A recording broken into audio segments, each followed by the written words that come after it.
मी बऱ्याचदा असं ठरवते की डाएट करायचं, वजन कमी करायचं, आणि नेमकं अशा वेळेस असं होतं ना की काहीतरी अशी वस्तू समोर येते की ती मला एवढी प्रचंड आवडत असते आणि ती समोर आली की मी डाएट वगैरे काहीच पाळत नाही. तसंच माझ्या बाबतीत काहीतरी झाले.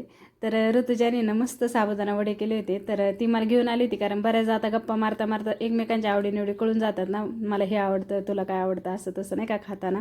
तसं बऱ्याचदा माझ्या तोंडून तिने ऐकलं होतं की मला साबुदाणा वडे खूप आवडतात. तर ती मला घेऊन आली होती 4-5 वडे, मस्त गरम गरम, आणि वडे एकदम झणझणीत आणि एकदम क्रंची झाले होते ना. माझ्या चेहऱ्याकडे पाहून तुम्हाला कळत असेल, खूपच छान. तसं तर माझं जेवण झालं होतं, जेवण होऊन 1 तास झाला होता, आणि वडे समोर आल्यावर आहे ना कंट्रोल सुटला माझा.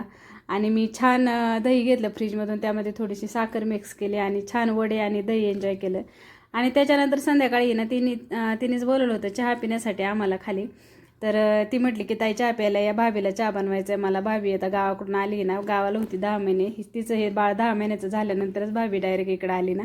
तर हा बघा मितांश त्याचं नाव आहे, कसं मला धरून उभं राहण्याचा प्रयत्न करतोय.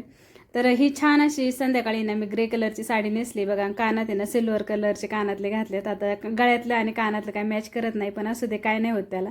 तर छान अशी साडी नेसली. आमच्याच लाईनला आहे ना माझी मैत्रिणी कविता, तिने ना नवीन म्हणजे बंगला बांधला आहे छान 3 BHK.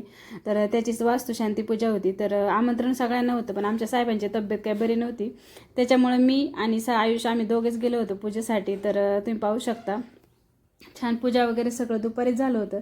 पण सगळीकडे ना असंच असतं की संध्याकाळीच पूजेला सगळेजण नाही का बोलवतात. तर तिला छान छोटंसं गिफ्ट मी दिलं आणि त्याच्यानंतर घरी आले. Bye bye.